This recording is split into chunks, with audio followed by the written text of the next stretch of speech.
Zoobilee Zoo Archives, 40th Anniversary, a magical celebration of the magic and wonder of Zoobilee Zoo. In this special edition celebrating the 40th anniversary of Zoobilee Zoo, we're taking a look back at how it all began, with two of the creative minds who helped bring the series to life. Steve Binder, executive producer and director, is an award-winning television producer known for his innovative approach to music and entertainment programming. In the early days of Zoobilee Zoo, Steve helped shape the show's creative vision and production style, setting the tone for its energy, diversity, and imagination. His career includes groundbreaking work on projects like the TAMI Show, Hullabaloo, Pet Tula Clark, the Elvis 68 Comeback Special, and Diana Ross in Central Park. Dennis Rosenblatt, director of Zoobilee Zoo, is a two-time Emmy Award winner with extensive experience in both live and tape television. His background spans music and award shows, talk, comedy, reality, and children's programming. On Zoobilee Zoo, Dennis played a key role in translating the show's colorful theatrical concept into an engaging on-screen experience. He currently directs Penn and Teller Fool Us on the CW network. Together, Steve and Dennis share insights from the early days of production, where creativity, collaboration, and imagination set the foundation for the 65 episodes that became a cherished part of children's television history. We're here today with Steve Binder, Emmy Award-winning writer, director, executive producer, and all-round good guy. As most of you probably know, Steve was the creative force and executive producer behind Zoobilee Zoo. Thank you, Steve, for joining us today. So, question for you. How did you get involved in Zoobilee Zoo? I received a phone call one afternoon from Andy Hayward, who was president of Deke Enterprises, the company that did Inspector Gadget. He told me he had just made a deal with Hallmark Greeting Card Company and Mattel Toy Company to do 65 episodes of a children's show called Zoobilee Zoo. And he asked if I would be interested in partnering with him and being in charge of all the production of the project. And that's how it started. I understand you went to meet with the Hallmark folks. I did. I flew with Andy to Kansas City, Missouri, which was the home of Hallmark Greeting Card Company. And as soon as I arrived, they handed me a style book, and everything was laid out. There were a mayor of Zoobilee Zoo, which turned out to be Ben Vereen, 5 interesting characters, with the premise that none of them could succeed in their craft without the help of the other 4. And Hallmark had just made a deal with Crayola Company, and in the style book, they wanted all the fences to be made out of Crayolas, and everything was there, including all the characters, where they lived. The only thing that I objected to is all the characters were exactly like the Disney walk-around characters in their parks, with heads on them where you could not see the faces. And I said, if you're going to do 65 episodes, I think you've got to see expression on the faces. You have to see them smile and frown. And, I would like, if we go forward, I'd like to make that change and put prosthetics on them of a fake nose, but you would see their mouths, you would see their eyes, and you would see basically all their expressions. And Hallmark immediately said yes.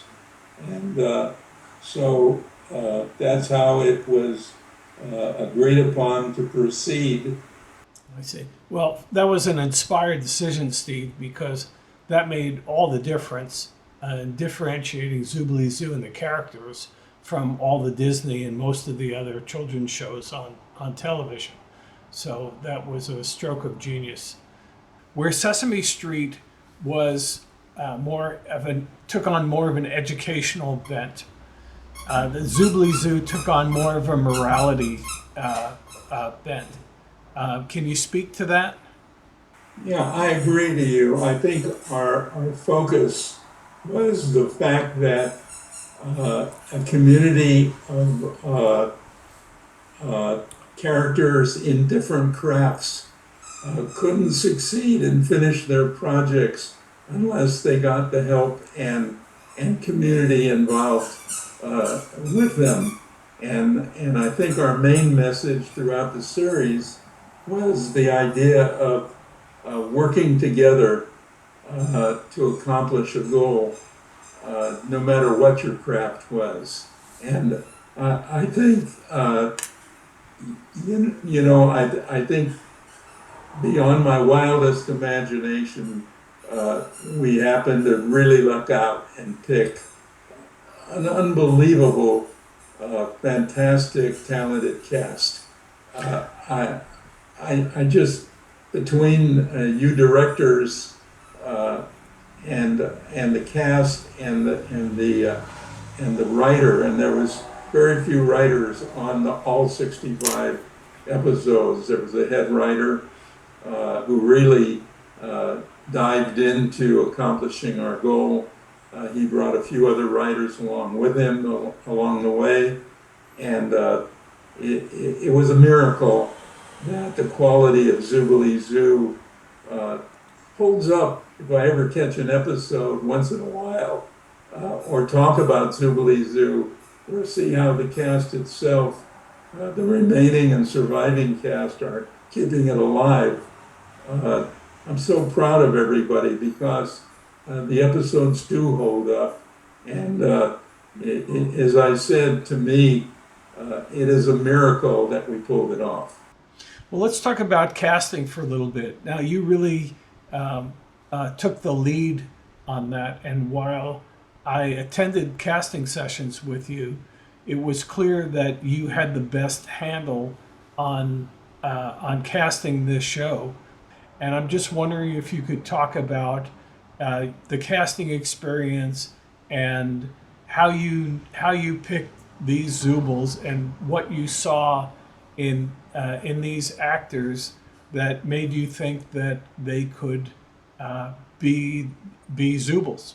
First of all, I was very lucky early in my career. I think it was 1965. I went to New York to do a television series for NBC called Hullabaloo. It was a primetime rock and roll show. And I spent a lot of time going to Broadway shows. And I realized how disciplined the actors on Broadway are to this day. They're not one-note performers. They could sing, they could act, they could dance. And when I got involved in Zoobilee Zoo, that truly was my goal from day one. I needed to find a cast with multiple talents, not just one. First of all, we had a wonderful, enormous group of actors, singers, dancers who wanted to be in the cast of Zoobilee Zoo. I was amazed how many people showed up to audition. And even one of the auditions was my favorite ingenue in Les Mis on Broadway, who asked to audition. I was sure in advance she was going to get the job, as was that. And she didn't make it. As I was auditioning the cast or the actors who came in, and we had them read lines and songs, ask if they had extra talents. We had them tap dance if they wanted to.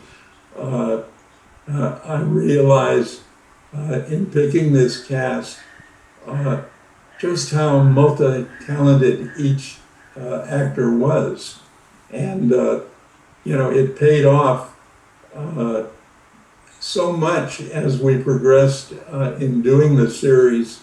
And I think you directors really appreciated the tools that these actors had And a lot of them didn't have a lot of experience.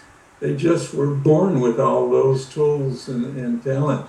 And I was so proud of all the actors. And when Sandy came in uh, to to replace the original actor that we hired, uh, I had so much respect for him, the way he just fit in. So a lot of that is luck. And Yeah. as much as I would like to take credit for talent, I have to say I was damn lucky when it came to picking the people. And, it paid off big time for everybody. Let's talk about Ben Vereen for a minute. I was there when you almost killed him at Ringling Brothers Circus. How is it that after that experience, you were able to talk Ben Vereen into becoming the mayor? That was actually easy. I had made a relationship in New York with Ben. He was starring on Broadway at the time, and he was the consummate showman. And, ironically, when we did do the circus show and he broke his shoulder bone falling off of an act that he had to climb 5 tiers high. It was the And, Tita boards. yeah, exactly. But he was right back on it. He didn't want to quit. He didn't want to go to the hospital or anything. He wanted to finish the act. And when I talk about Broadway discipline, he was the epitome of it. And Ben, I actually took Ben to a little tiny stage next to yours on Zoobilee Zoo, where we basically did all the openings and closings with him. And he was just such a pleasure to work with because he not only was enthusiastic about the project, but I think that year he was chosen as Father of the Year. And he was the perfect fit to play the mayor of this little community, and and gave the show the prestige it needed of having a named star involved in the casting. So he edged out Nick Cannon for Father of the Year. One of the highlights that I remember from casting is when Gary Schwartz came in and channeled Ed Wynn in his portrayal of Bravo Fox. And I have a memory, I'm not sure if it's true or not, of us looking at each other, and it was like, drop the mic, this is Bravo. Do you recall casting Gary? Absolutely. I'm old enough to remember it when he was performing.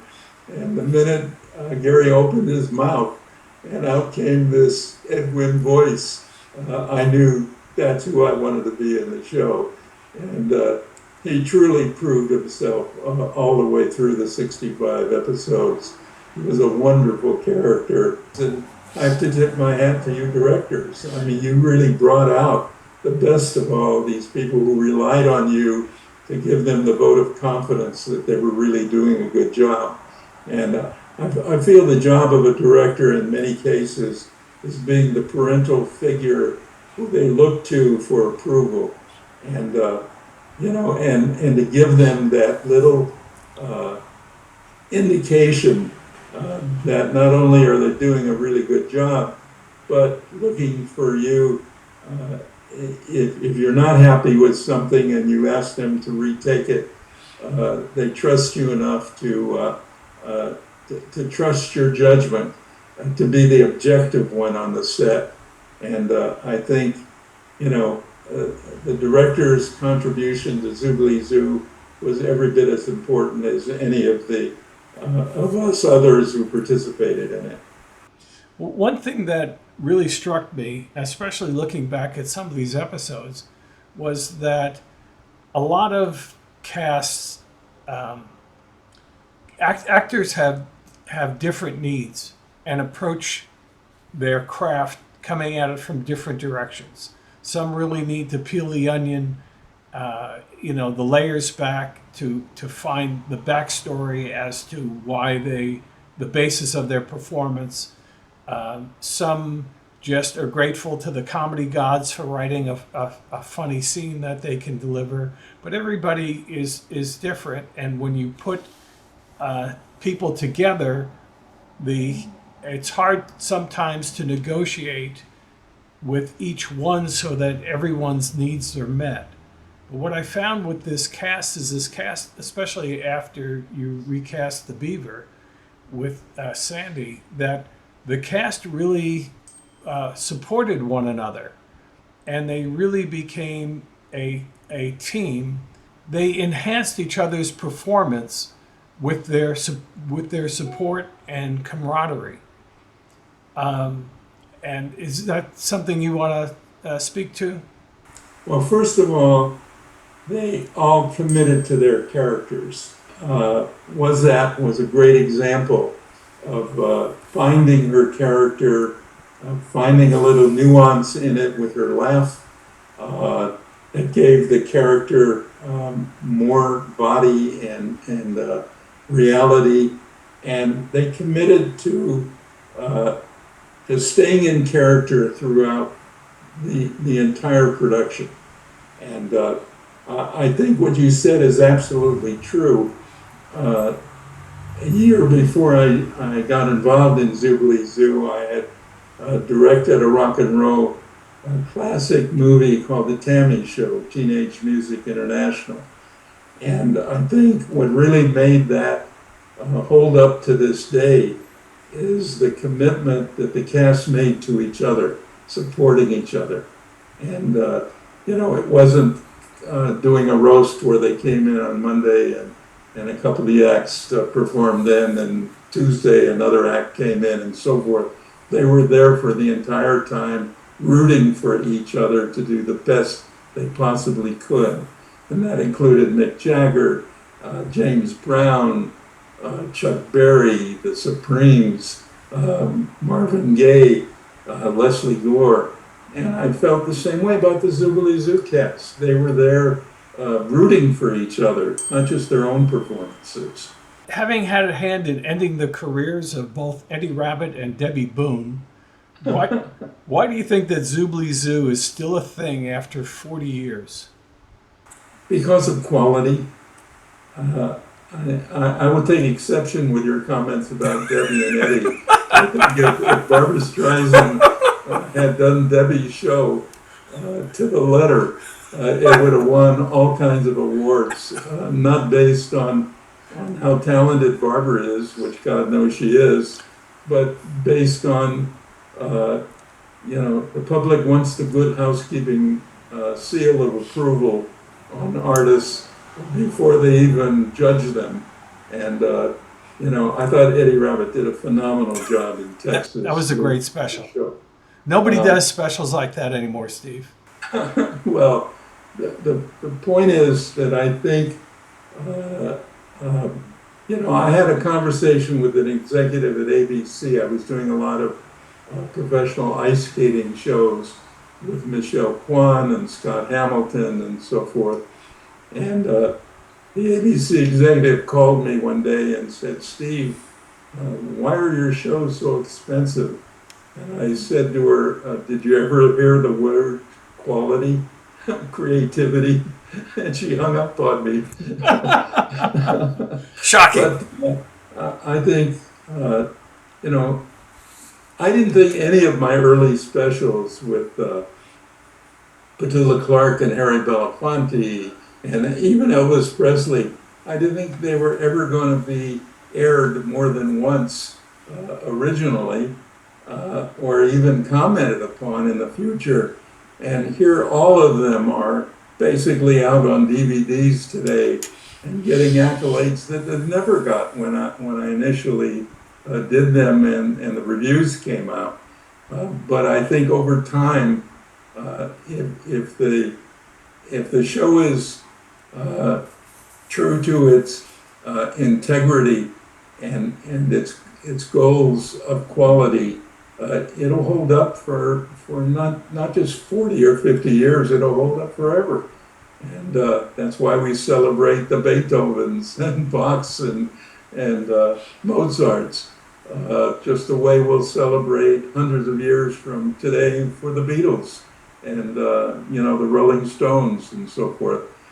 History has a strange way of preserving its quality artists and the work that they did in their lifetimes. There are a generation of people who grew up watching Zoobilee Zoo, and on behalf of all of those people who enjoyed it then and enjoying it again now, I say thank you, because without your guidance and leadership and creative hand on this project, it would not have been what it is. I really appreciate that, Dennis, and I have to tip my hat to all of you who actually physically made this series.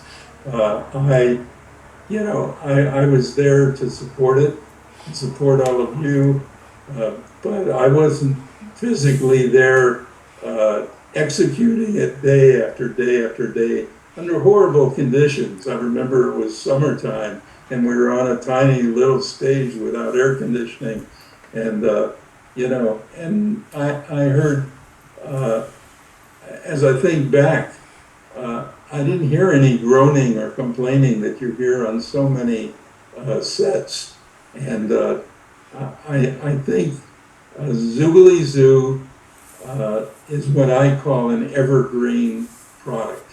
It will last forever, and nothing has to be changed about it. It's saluted and supported the handicapped, the minority. It reached out to a diversity of people, and basically, what we need so much in today's society is, friendship, neighborly love, things that pull us together, don't divide us. And I think Zoobilee Zoo was a great example of that. So I tip my hat to you and all the people who participated in the series. I don't know if you'll remember, but you had given me an assignment to come up with an opening title sequence for the show. And I drew out a storyboard, and my drawing was, let's say, suboptimal. And I remember the night before I was supposed to shoot it, you gave me a call because you had looked at my drawings, and your question to me was, is any of this going to work?